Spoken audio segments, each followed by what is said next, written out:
We are so excited to welcome you to our very first event in this summit series for campus and community voter engagement. I'm Teresa Kuo. I work at the Gephardt Institute for Civic and Community Engagement at Washington University, and we are thrilled to co-host this event and co-sponsor this event with the Campus Election and Engagement Project, the Center for Social Development at the Brown School at WashU, as well as Campus Compact. We know that many campus administrators are thinking about how are we engaging students in this time of COVID, and there are a lot of challenges to consider because student engagement is not going to happen in the way that we've typically experienced it in the past. So we're really excited to just host a conversation, this roundtable discussion. We're going to be working on allowing video and audio for all the participants. So just know that we'll be encouraging you to participate in this conversation. So I'm going to pass it over to Jacob Wilson, who is the Missouri Director for Campus Election and Engagement Project, who will do some more introductions and get us started. Thank you so much, Teresa, for welcoming all of us. And I want to thank everyone so much for being here as well. My name is Jacob Wilson, and I work with Campus Election Engagement Project as a state director, working with our campuses in Missouri and Illinois. I also work with Southern Illinois University, Edwardsville, as a faculty research fellow in the College Student Personnel Administration Department. I would also like to just quickly introduce our assistant director, Michelle Black, who is on the call. And I wanted to thank her as well as Teresa and the entire Gephardt Institute for their help. We also want to thank Dr. Gina McClendon and the Center for Social Development and the Brown School at Washington University. This session is supported by grants from NASPA, as well as the Missouri Foundation for Health, and we're very grateful for their support.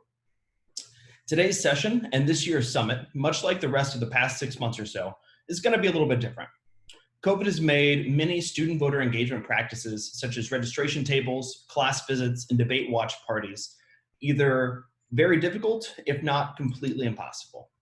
There's confusion about voting laws. There's concern about the safety of voting in person and also by mail. And there's also a persistent concern about what happens if or when a campus closes and sends their on-campus students home. These are just a few of the topics that we will be discussing today. We begin this session by stipulating a couple of things. First is that we do not have all the answers, unfortunately, and that most of us are trying to adapt to a rapidly changing environment in real time. And we hope that this panel can assist you as you are doing the same thing. Further, each campus's context is unique, and there is not a one-size-fits-all approach to student voter engagement in general, but especially during this extraordinary moment. During this session, panelists and attendees will be encouraged to share their experiences adapting engagement strategies over the past 6 months and talk about their plans for the next 2 months or less. Here, we are here to learn from each other, to share existing resources and identify gaps in resources that we will be able to address, hopefully to enable us to empower our students across Illinois and Missouri to be engaged in their democracy. Right now, I'd like to introduce and welcome our panel of facilitators. I'm just going to do a brief introduction and ask them to introduce themselves a little more at length. First, Patricia Zahn at the University of Missouri St. Louis. Patricia is the Director of Community Engagement and Outreach. Dr. Anita Mannion, an Assistant Professor of Political Science at the University of Missouri St. Louis. Dr. Leah Sweetman, Assistant Director for Service Learning at St. Louis University. And Harriet Steinbach, Assistant Director in the Center for Community Engagement and Service Learning at Illinois State University. And last but not least, our lead facilitator is Lindsay Gassman. Lindsay is a voter engagement fellow in the Gephardt Institute for Civic and Community Engagement, and she will be leading the show here shortly. You might hear us go between referring to our panelists as either panelists or facilitators, and that's because while they'll kick off the conversation around several important topics, we want the conversation to be collaborative among each of our attendees. With that said, we want to encourage questions throughout the sessions. If you have questions, please type them in the chat box. and we will be following those. You can also use the raise hand feature as well. With that, I would like to turn it over to Lindsay. Yeah, thank you, Jacob, so much for that introduction, and thank you all for bearing with us as we had those tech issues this morning. I'm going to dive right into it since we've already lost some time. So to the panelists on this call, I guess a good place to start is by naming the changes that have occurred on campus as a whole before moving into discussion about the voter engagement strategies you have implemented as a result of these changes. So what is the current state of your campus's reopening plan? And for campuses that are already open, how does it seem to be going so far? And do you anticipate any changes to your campus plan before the election?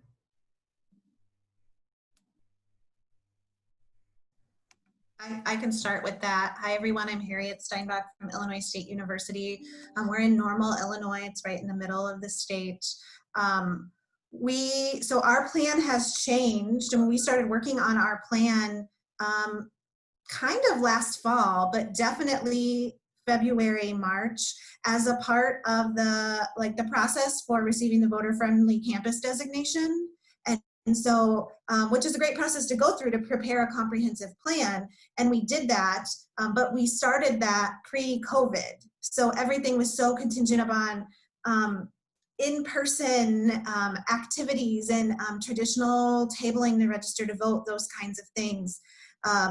We had an opportunity before we submitted our plan to do some asterisks in that to say, like, these are the things that can still happen during COVID or can happen virtually. And we weren't really sure what was going to happen when we submitted that plan in May. Our campus is open, although about 90% of our undergraduate classes are online now, which is up slightly from the start of the school year.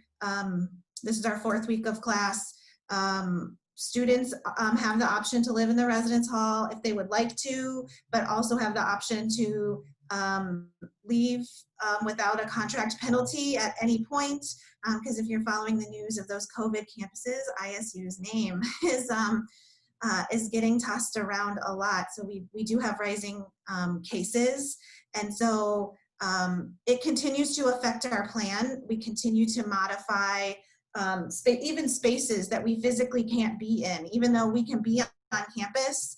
Spaces like residence halls, dining centers are controlled tightly, and so we're trying to figure out, can we even be in a dining center to register people to vote because we don't live in that space. So I think our plan right now is all about flexibility and just being open and kind of rolling with whatever changes as changes at the campus occur, and we anticipate continuing to occur. I can jump in for UMSL. I'm Patricia Zahn. I'm the Director of Community Engagement and Outreach. And at UMSL, we have similar challenges, but we also, most of our students are commuter students. And so they're not on campus all the time.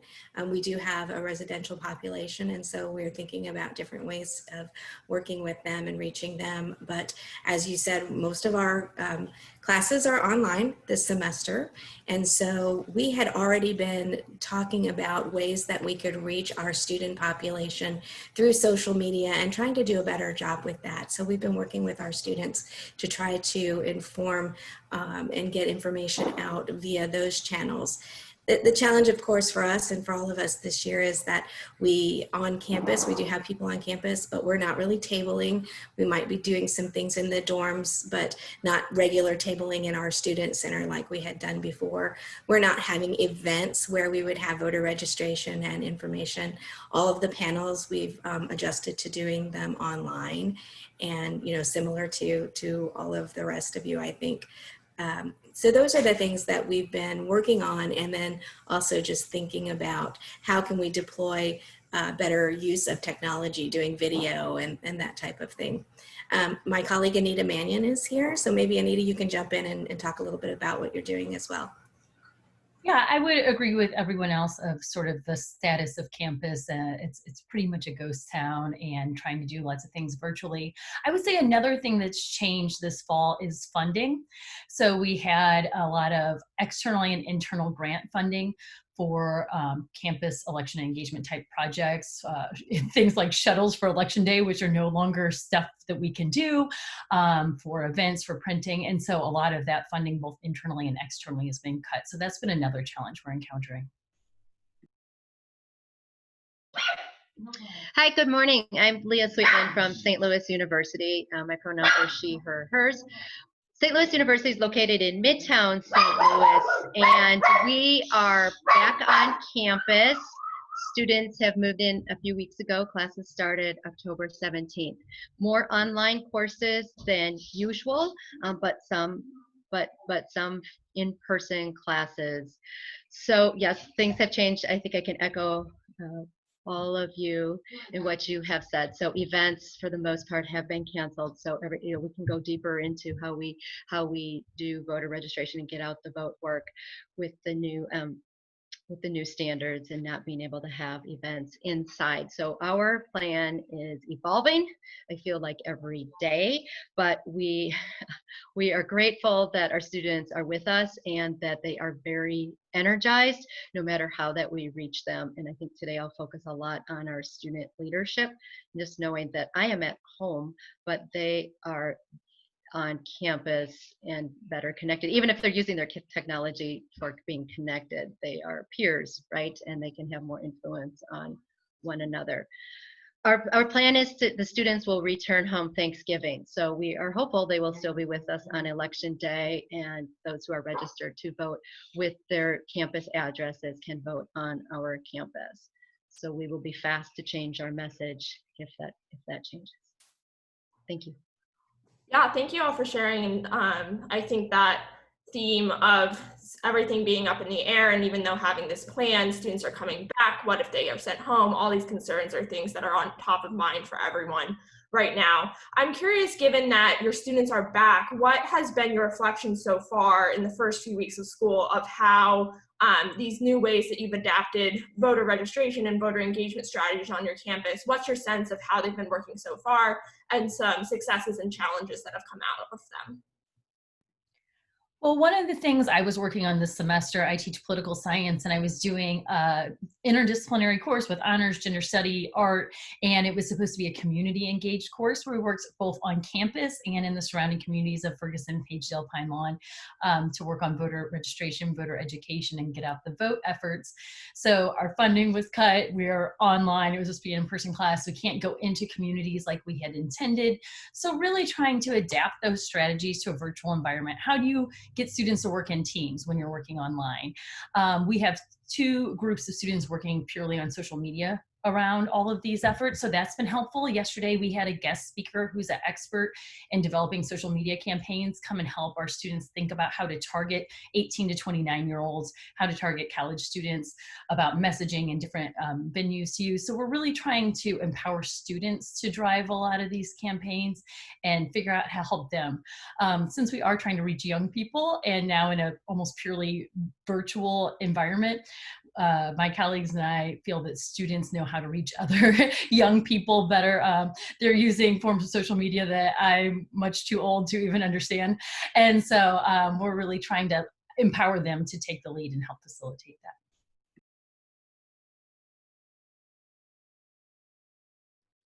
Yeah, thanks for those insights about young people taking the lead. Does anyone else from other campuses have insight for how your strategies have been working so far?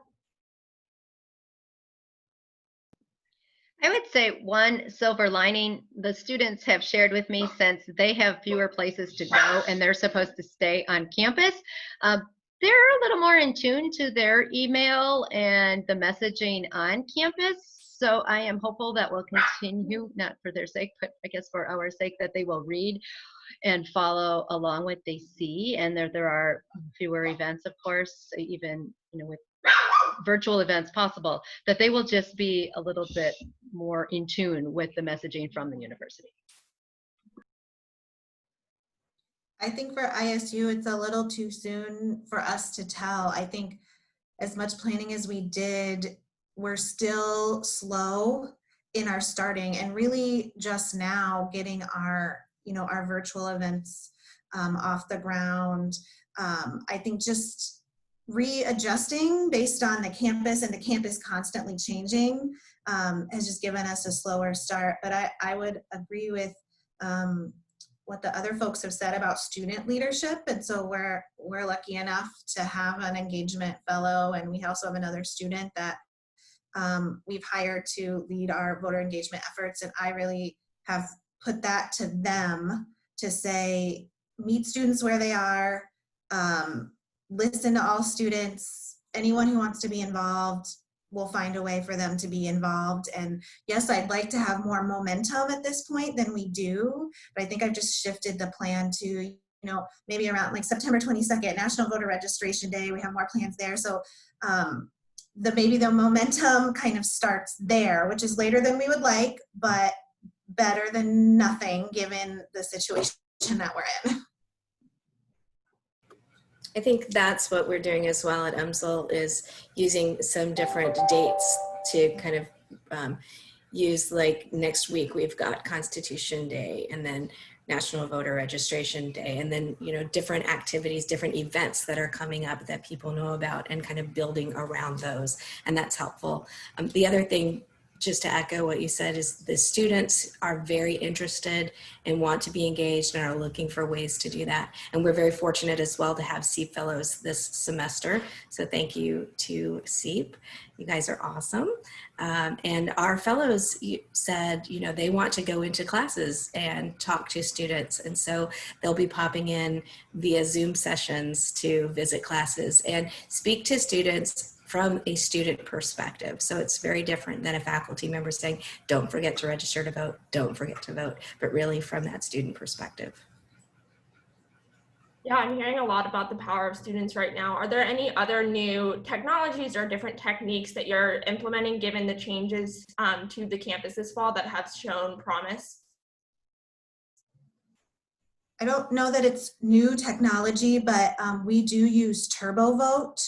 And why it's relevant in this conversation is because I think, like many campuses, we are monitoring if our students are going to be sent home, and have they registered in Normal, Illinois, and now something has changed and they will be voting in Naperville or St. Louis or something like that. And that was that's probably one of my biggest concerns, is, you know, being able to help the students.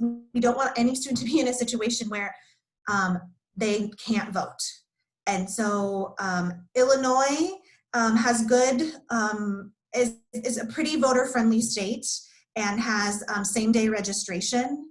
And so even at the last minute, you know, for our Illinois students, they can go, you know, to early polling place on October 28th or on November 3rd, and they can re-register through same-day registration and still vote.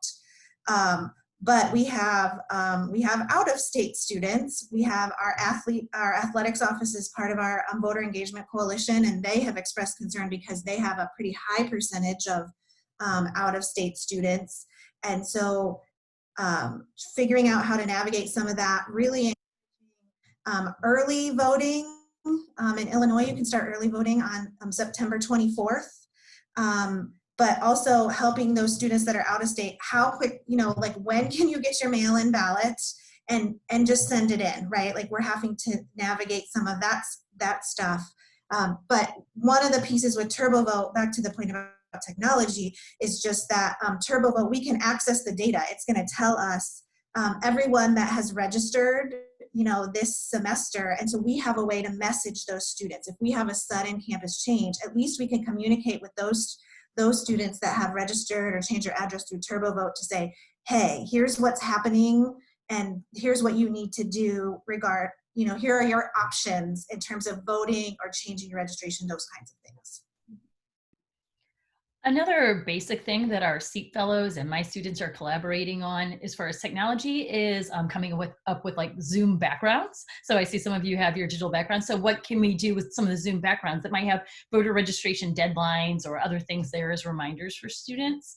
And also the LMS we use is Canvas. So having students come up with a module that could be put into any faculty member's classroom that could be used around voter engagement. Yeah, thank you so much for sharing those new technologies and new ways to adapt. I know something that has come up is slower start to engagement or having to really be on your feet and adapting. What are some of the biggest concerns that you all have for engaging student voters this election, and what is your sense on how those can best be addressed?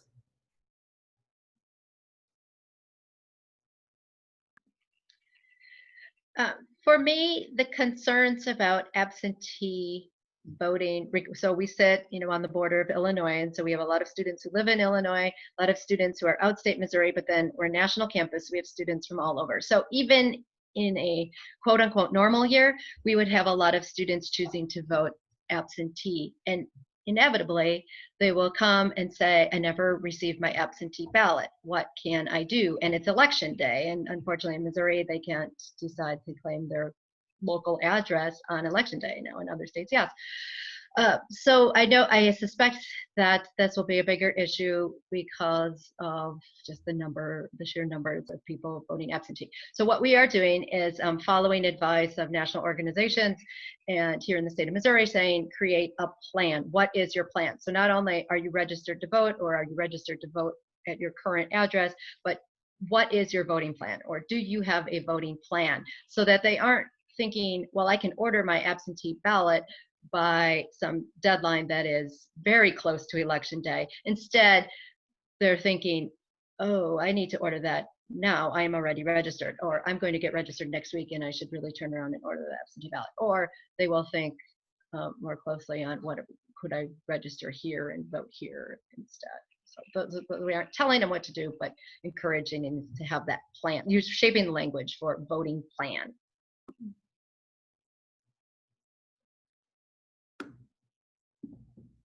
Any other challenges on other campuses that you're encountering?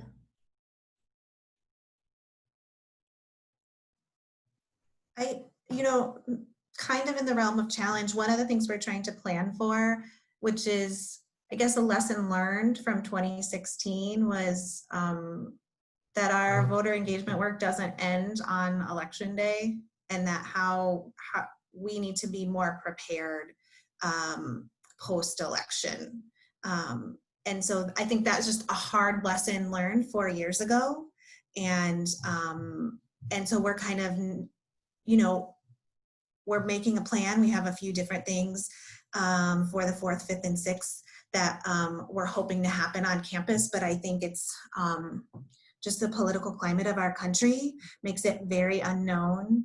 We don't know how the election will turn out, but folks will feel strongly either way. And so there's anxiousness about, is what we're planning, going to be effective.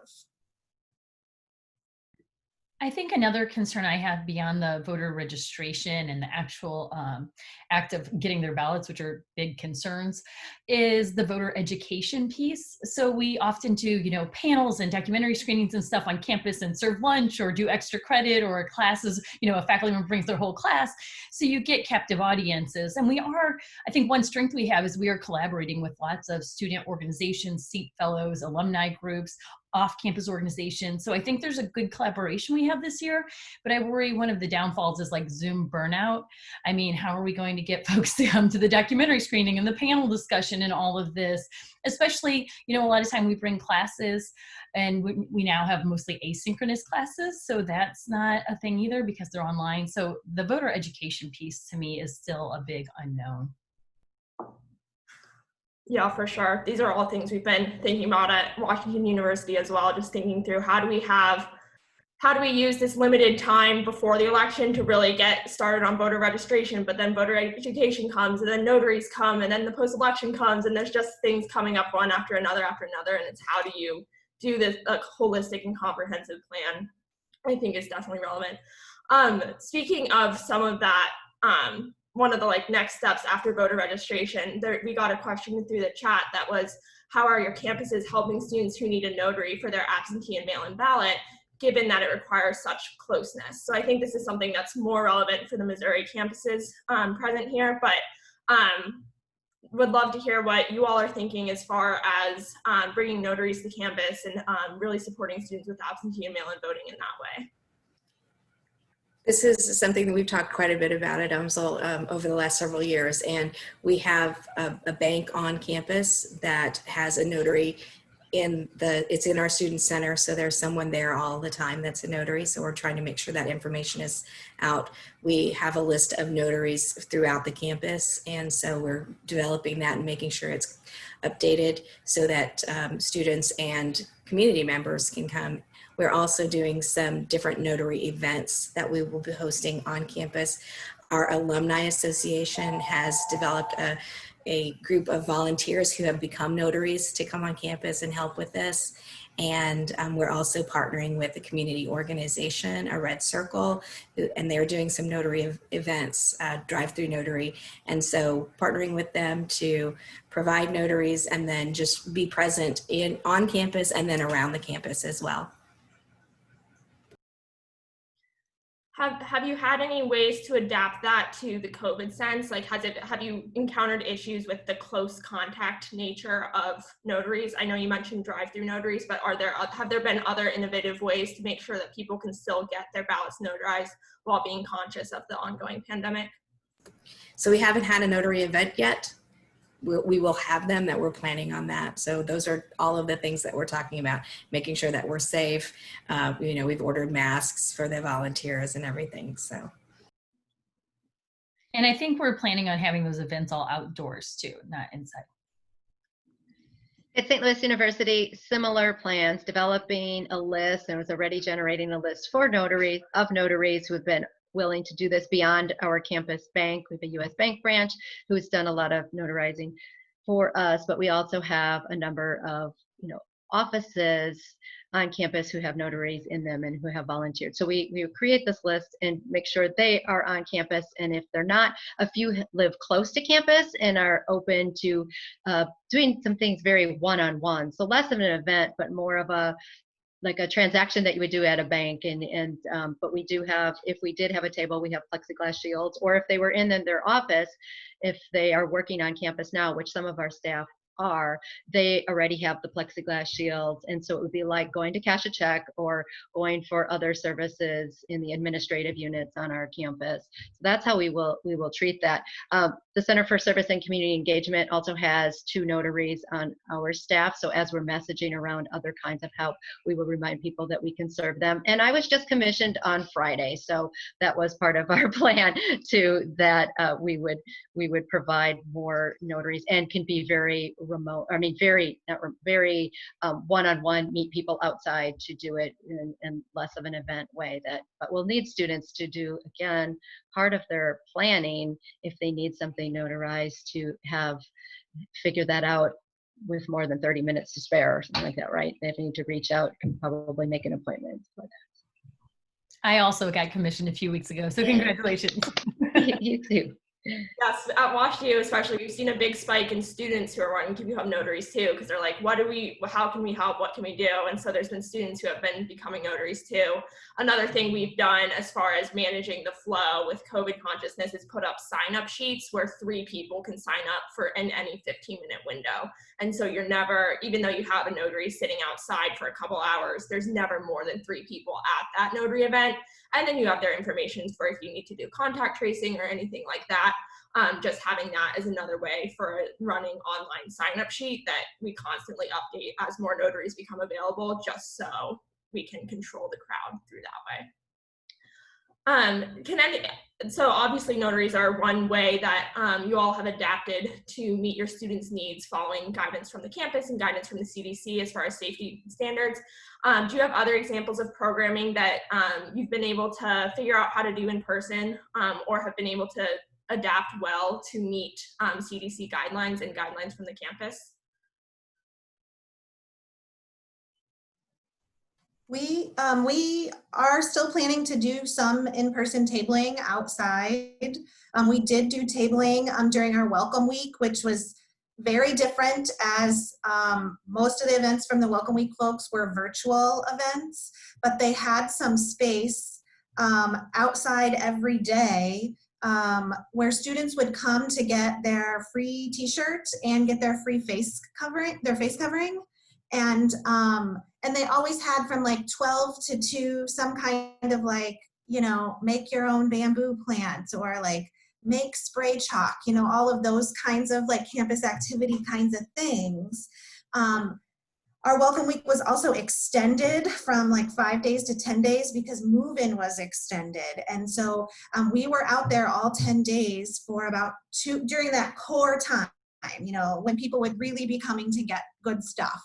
And that was really effective for us, that we had over 100 people register during that 10-day period. And I want to say close to 100 more that started that process in TurboVote, or, you know, change your address, or those kinds of things. And so it still was effective for us to be there. It wasn't the crowds of people, but that's okay. It was safe. We had floor or ground signage. We use laptops, and so we would wipe off after every usage, all of those kinds of things, just really doing all of those safe practices. And I think, you know, all of our staff, students that helped out with that felt safe and there was no issues. Yeah, that's really encouraging to hear that you've been able to put on in-person events that are similar to what would be going on in a normal year and still make them feel safe. What about any other campuses, if you had examples of in-person events thus far? So our CEEP intern is actually a manager of front desk workers in the residence hall. So she's a student, and a very active student leader with a lot of experience in this effort, but she also has the position in the residence halls. So she has turned her desk work into, not technically an event, but as part of her being at the front desk anyway, saying, are you registered to vote? And she's in her first year student building and has registered a lot that way, and has used QR codes so they could pick up their own device and use the QR code that she has on the wall, so she could have conversations and then point them to. So that was an adaptation that we could do that doesn't seem like an event, but actually has as much traffic as a table. If we set up a table right next to the front desk and we're doing voter registration, she could do it that way. So she will be reaching out to others as part of her CEEP fellowship to work with the front desk, which is a big win for us, because early in the school year, Housing and Residence Life has been a very critical partner to our work, especially reaching first-time voters and our undergraduate students. But there are so many things, there's so much going on at the beginning of the semester. So though voting is important and everybody wants to help and be supportive, it's still not the first thing that you think of when you're locked out of your room, or you don't have an ID, or you don't have your meal plan set up, or you don't even know your roommate. You know, there's always, you know, some other things that we have to do during move-in. So this is another silver lining for us. Yeah, that seems like a really smart way to integrate where some of the students are already plugging in, especially since students have, at least on many campuses right now, students have more permissions to be on campus and in different campus buildings and interacting with different students. So yeah, thank you for that insight, Leah. Slightly transitioning into more of the campus and community space. I know, Anita, you mentioned that a little bit with your community engaged course earlier. How are you all planning to integrate campus and community partnerships into your overall campus voter engagement plan? We are working with a number of community partners in the North County area with the Scholar Strategy Network, League of Women Voters. We have a number of community partners that we are working with. And so we're trying to, one of the things that we're trying to determine is some of these efforts, and with the Alumni Association, can they just be expanded from UMSL to external communities, or does the messaging need to look different for some of the external communities and the partners? So how can we adapt that to effectively reach people outside of the UMSL community?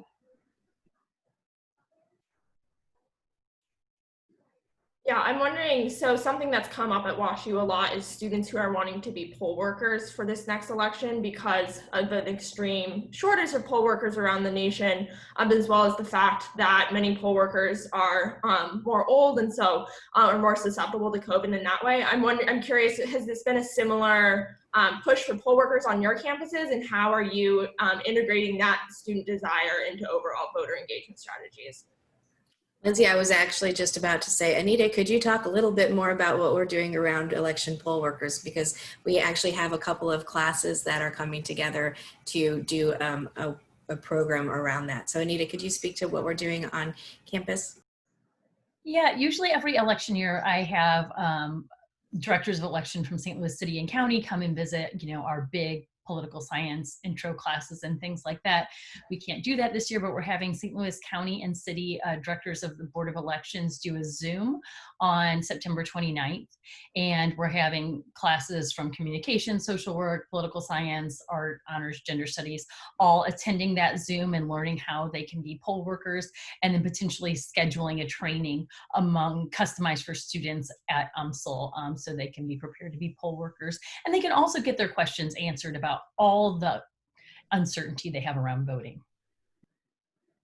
Our plan is to have that recorded, and so that was going to be then made available to others, because I know our Alumni Association folks were very interested in that as well. And so for the capacity, we wanted to make sure that there was time for students to have Q&A with the presenters, and so that will be available, and we'll make sure to have that link. Okay. And so this is Gina. For some reason it says Taylor Brown, but this is Gina McClendon. On that note, we are, the Center for Social Development, along with the Brown School, we are doing a major recruitment effort with student, staff, and faculty. And we have, our dean is gonna send out a note with a link that will take people to an enrollment form where they can put in their information, and they have options to either be a poll worker or do election protection. And then they have an opportunity to pick between St. Louis City and St. Louis County. There are 2 different positions that they could do to work with St. Louis City. So those students that, say, for example, are not registered voters, can there is at least one position that they can do, which is like a technical support piece that they can, maybe pass out PPE or help with the equipment. So the people that set up the equipment do not have to necessarily be a Republican or a Democrat, or they necessarily have to be they don't necessarily have to have the same requirements or the same rules that a person who is actually being a poll worker. So, so we have those 2 things that are going on, and that link will go out soon. The other thing that I'm sure Jacob or Michelle or Teresa has mentioned is that we're doing a statewide webinar on September the 15th, where we'll have election officials from St. Louis City, Boone County, Greene County, St. Charles County, and Kansas City that will be part of our thing on the 15th. So we'll make sure that you get that information so you can pass it along to your students as well. We'll send that to you today. Yeah, thank you for that, Gina. Mm-hmm. Are there any other ways that other campuses have been giving the students the opportunity to go into the community to engage in voter engagement work instead of just focusing on the campus?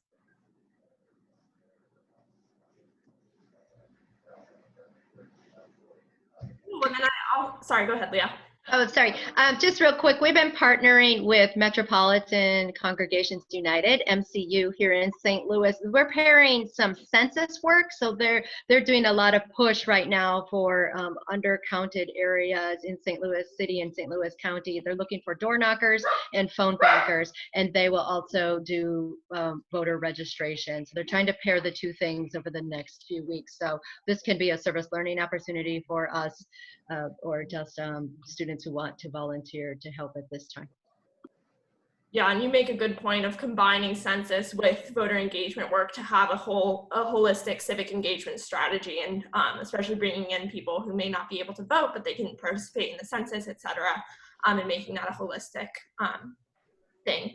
Something else that WashU is doing as far as community partnerships is we have some students on our medical campus who are looking to integrate voter registration into the emergency room operations there and in surrounding clinical settings. And so really tying the educational experience of their medical students that are in those emergency rooms anyway to the community experience of the people coming into those emergency rooms. So that's been another way our students have found to bridge the gap between school voter engagement work and community voter engagement work.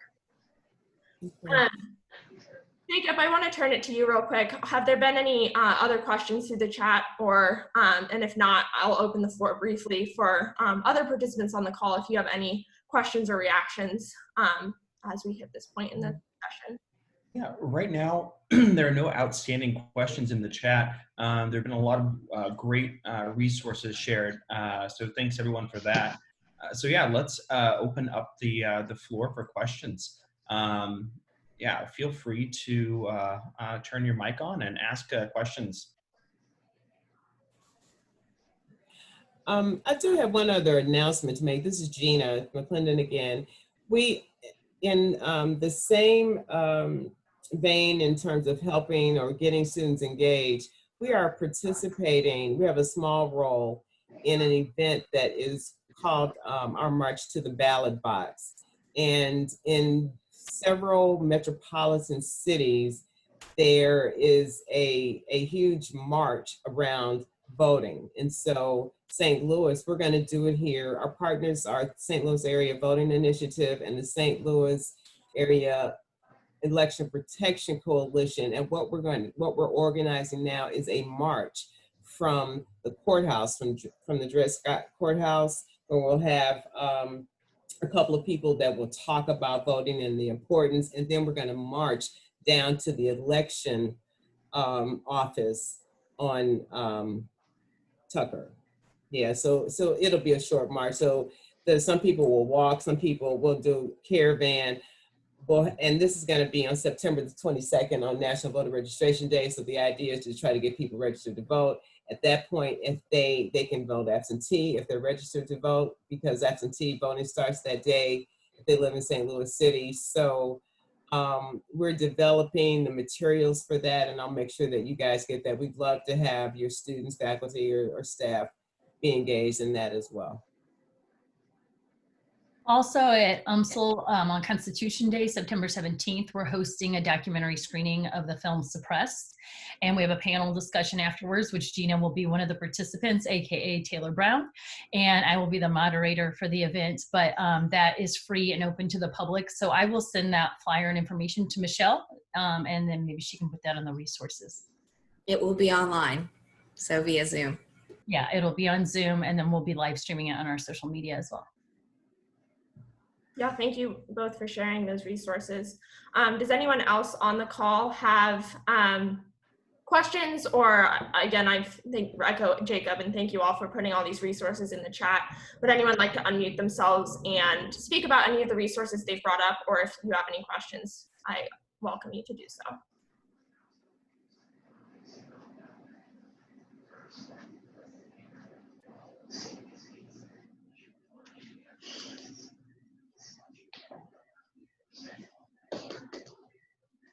Just asking if I could talk a little bit about our partnership with mail services. So at Washington University, what we have done is we've gotten envelopes from TurboVote. So we also have a partnership with TurboVote and have gotten some envelopes with prepaid postage from them, as well as some funding for our student union on campus to give free envelopes and stamps for all election mail to students. And we've partnered with our mail services in order to give those items out. So this has been a really good COVID adaptation for the campus, because in the past where someone in our office would need to be on campus to hand out the stamps and hand out the envelopes to make sure that election mail is correct, etc. It's now directly at the mail services, since the mail service workers are already on campus, already administering those services. And they'll just charge it to our department, so it's free of charge for students to get those resources while still keeping the density on campus low. So that's been another way that Washington University has been adapting to the COVID changes on campus.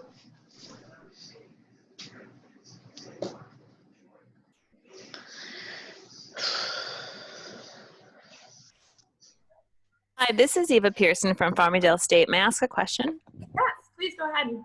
So we've been having discussions, several departments at FSC. We've planned a virtual voter registration.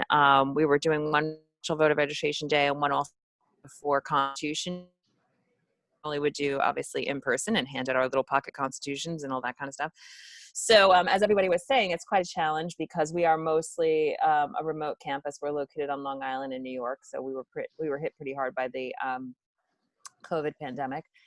So what we're finding is that we tried to actually tie this into our applied learning initiative and have students get some sort of applied learning credit, how they had a reflection piece, they were going to learn about the voter registration forms. And we're having a really challenging time getting students to sign on to this plan. I don't know whether that's virtual because it's virtual or just because it takes an extra step at the end for reflection. Does anyone have any suggestions on how to incentivize students to engage in a virtual voter registration that's not necessarily for academic credit?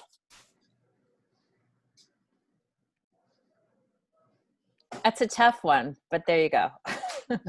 It is. I think the strategy that we're using, and we have yet to see if it's successful, but is to have students reach out to students. So that sort of peer-to-peer engagement, whether that's on social media or text drives or other ways, but for them to reach out to each other, because I feel like, I don't know about you guys, my whole life is email and Zoom right now.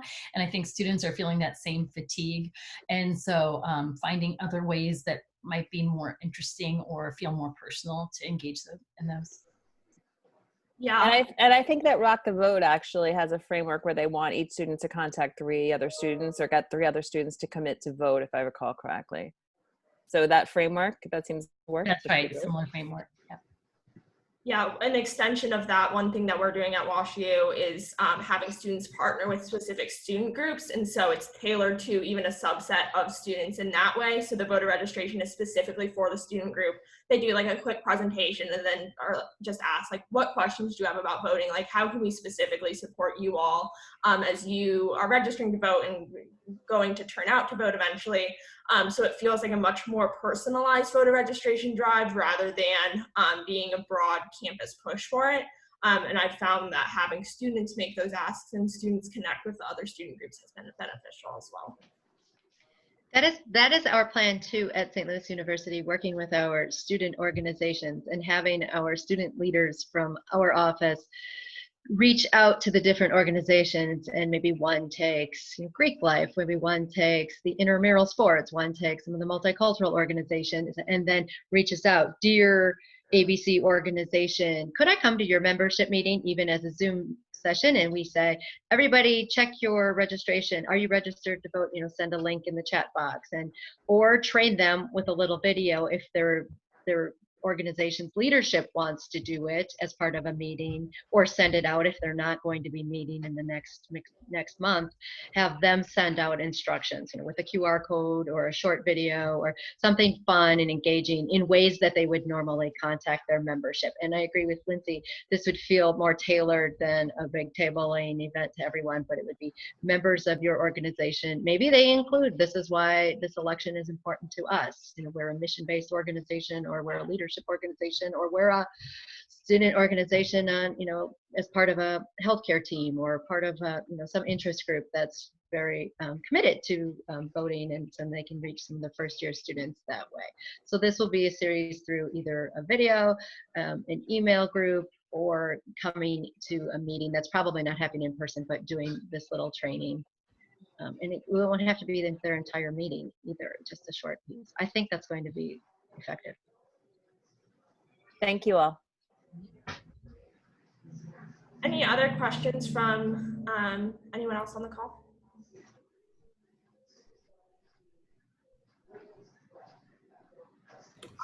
Or other great ideas to share? Because we want to hear them.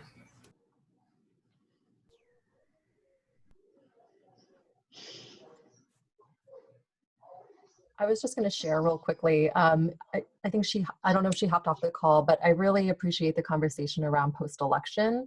And we're thinking a lot about that because I think it's so much culture setting that happens in the ramp up to election that then sets up what will happen post-election. So we've devised a working group that has committees around communications, deliberative dialogue, academic analysis, mental health and well-being, and then student activism. So we have groups of faculty, staff, and students who are working to develop plans about how we shift campus culture and what sorts of communications from senior leadership need to come out at what points and who's the right person and way of delivery to even just set some standards around how we want to be as a community beyond just elections, right? And then that, you know, the politics 365 approach, like this doesn't just end on election day. How do we continue to build on the momentum? So curious about what other campuses are thinking about post-election. What sorts of things are you setting up now? Because I mean, students are going to be really tired, and we also have to continue to build the momentum to build this into our culture. One of the things that my student groups and I talked about yesterday was not just talking about candidates, we're talking about policies that are important to students. So whether it's things like, you know, major budget cuts to higher education or healthcare or climate change or whatever issues that are important to students, how do we use them to those issues to motivate students to register and get out and vote in this election cycle and then stay engaged in the political process. So we're thinking about maybe more issues-based approach. Yeah, thanks for sharing that, Anita. I think that's another good way to have, since at least at WashU, there's a bunch of advocacy-based, issues-based student groups, and so that's something that momentum then carries throughout the year, as there's always something to be advocating for on the issues front, even if it's not something explicitly on the ballots during elections. I think that brings up another kind of great opportunity that we have as educators and folks that work with students. We know that the next less than 2 months, we're going to hear about the presidential race daily. And it's a wonderful opportunity for us to have conversations about ballot issues and initiatives, about local and state races as well. Those tend to not get much focus compared to the presidential, and yet we know that those local elected officials have just a large impact on the day-to-day lives of folks. And so I'd be curious to hear how campuses are handling that messaging and balancing that focus on the presidential race, but all the other things that folks will be voting on.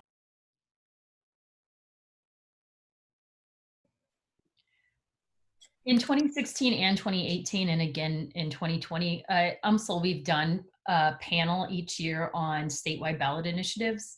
And so we've tried to bring people in who both support and oppose those initiatives, have previously a live in-person discussion with lunch, but also live streamed it online. And so this year it'll be just a Zoom panel, but trying to identify what those initiatives are and make it as objective of a panel as we can. We're also going to do a debate watch party for the governor's race because that's becoming more and more contested in Missouri. And we have a goal of hosting a debate for 2 local candidates, but we're trying to pin that down. Hi, this is LaRonda Wilson from St. Louis Community College. One of the things that we've been doing over the years is allowing students to work on local elections. And during this cycle, we actually, particularly because there's a lot of virtual opportunities to help on campaigns, students are having opportunities to work on statewide campaigns. In addition to the census and also voter registration campaigns. So we have students working with the ACLU and with Taylor Brown there and her, and I'm joking with Gina, and I've been going back and forth in the chat, but with Slave, some local initiatives. So there are some church groups or clergy coalitions. I heard somebody mention MCU. The students have been working with, and so these are students that are just doing individual projects for various classes to meet those student learning outcomes the way they need to, that they're just being connected. We have students that are working with NAACP, with other national PACs, like Color and Change. And students are the best marketing for their peer groups. So one challenge that I have going in all of my classes is to find this is probably not great pedagogy, but it's what I'm using.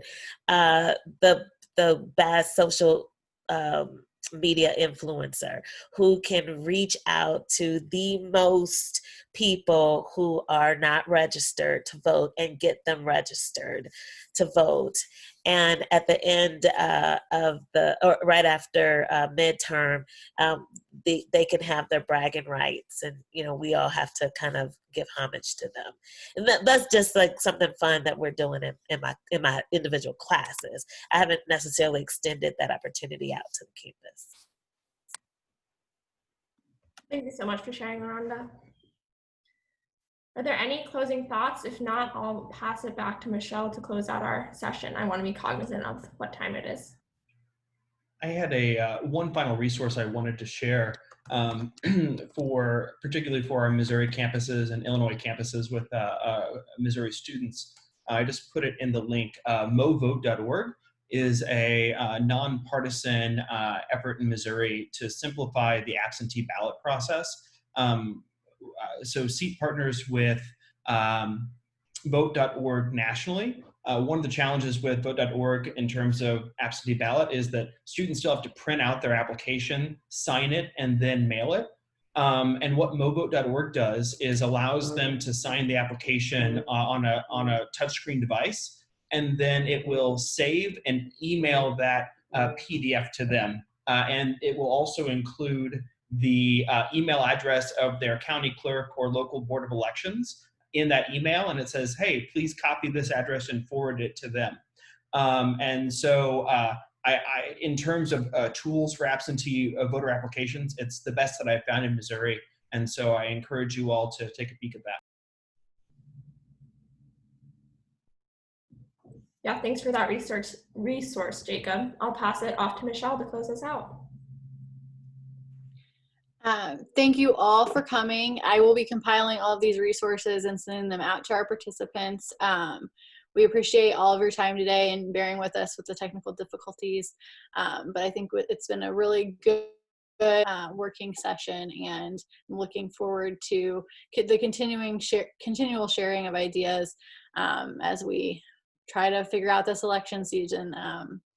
And please feel free to reach out should you need anything in the meantime. Thank you all. And thank you so much to our panelists, facilitators, for sharing your knowledge, and for everyone for just being vulnerable in this time of uncertainty. And it's very much appreciated. And we look forward to not only sharing this information with the folks that were on the call today, but sharing this video more widely, so folks across the bi-state region and across the country. Thank you for our folks from outside of Missouri and Illinois for joining. It was wonderful to have you.